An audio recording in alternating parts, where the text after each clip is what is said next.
Praise the lord. దేవుని స్తోత్రం. దేవునికి మహిమ కలుగును గాక. ప్రభునందు ప్రియులారా, మీ అందరికి వందనాలు.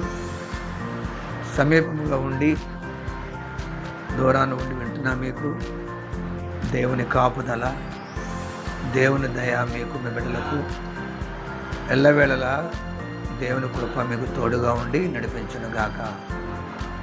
పరిశుద్ధ గ్రంథంలో నుండి చక్కటి వాక్యం చదివి మీ కొరకు ప్రార్థన చేస్తాం. మత్తయి సువార్త 8వ అధ్యాయము 4వ వచనం. అప్పుడు యేసు, ఎవరితోనూ ఏమీ చెప్పుకు సుమి, కానీ నీవు వెళ్ళి వారికి సాక్ష్యార్థమై నీ దేహమును యాజకునికి కనపరుచుకొని మోషే నియమించిన కానుక సమర్పించమని వారితో చెప్పాను. దేవుని స్తోత్రం. చక్కటి వాక్యం మనం చదివాం. ఈ మత్తయి సువార్తలో రాయబడిన చక్కటి మాటలు మీతో వివరించాలని పరిశుద్ధాత్మ దేవుని ప్రేరేపణ చేత మీతో మాట్లాడుతున్నాం. ఒక రోజున యేసుప్రభుల వారు ఒక గ్రామానికి వెళ్తున్నారు. ఆ గ్రామం వెళ్తున్నప్పుడు 10 మంది కుష్ఠరోగులు ఎదురుగా వచ్చి ఆయన్ని బ్రతిమలాడుతున్నారు. బోధకుడా, మమ్మల్ని స్వస్థపరచమని ఆయనతో ప్రాధేయపడి అడుగుతున్నప్పుడు యేసుప్రభుల వారు ప్రేమ కలిగిన వాడు, దయగలిగిన దేవుడు. ఆ యేసుప్రభు వారి మాటలు విని వారి ఎడల దయ కలిగి ఆయన మాటతో వారిని స్వస్థపరిచారు. కుష్ఠవ్యాధి అనేది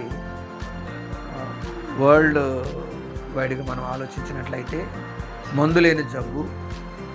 ఆ కుష్ఠవ్యాధి వచ్చిన వారి యొక్క రూపం ఎంత సౌందర్యవంతులైనా ఆ కుష్ఠవ్యాధి ఎవరిని ధరిస్తుందో, ఎవరిని కబళిస్తుందో వారి రూపురేఖలు మార్చేస్తుంది. ఉదాహరణకు బ్లీచింగ్ పౌడరు గుడ్డ పైన వేస్తే 2 రోజుల తర్వాత ఆ గుడ్డ బెజ్జాలు పడిపోతుంది.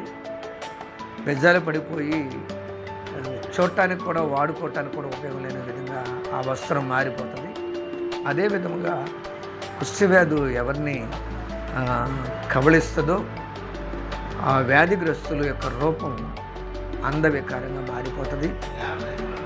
బాహ్యంగా చూడటానికి అందవికారంగా ఉన్న ఆ కబళించిన వ్యక్తి మానసికంగా నెమ్మదిని కోల్పోయి తనలో తాను దినదినం బాధపడుతూ నొచ్చుకుంటూ ఎంతో బాధపడతారు. ఆ బాధ, ఆ వేదన, ఆ దుఃఖం దినదినం వారిని ఆయుష్ను కృంగదీసి అర్ధాయుష్తోనే వాళ్ళు వెళ్ళిపోవాల్సిన పరిస్థితులు మనం చూస్తాం.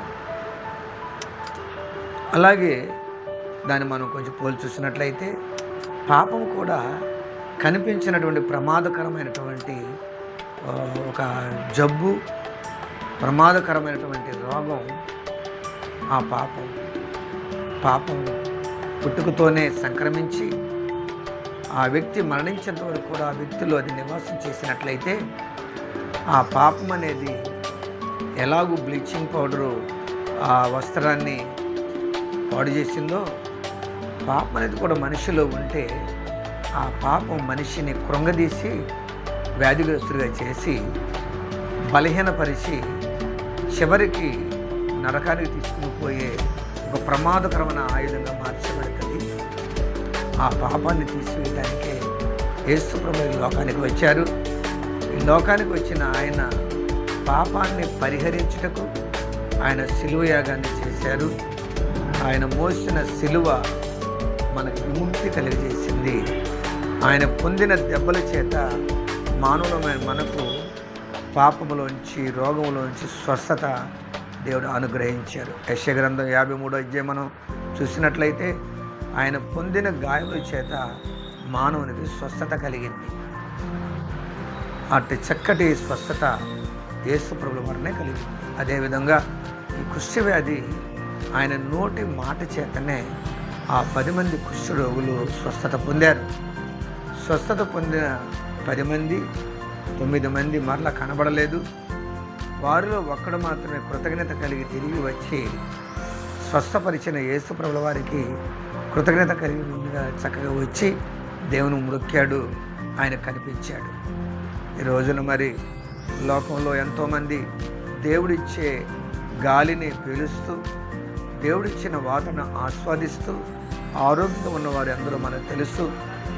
ఆ మాట చేత మేలు పొందుతున్న మానవులు అయిన మనము దేవునికి దూరంగా ఉండటం ఎంతైనా మంచిది కాదని ఒక దైవజనుడిగా నేను మీకు తెలియజేస్తూ ఉన్నాను.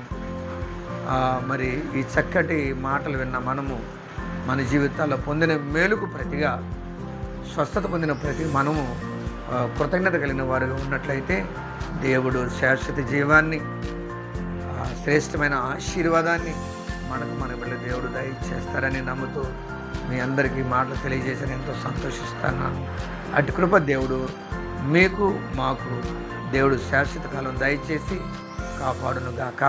Thank you. God bless you.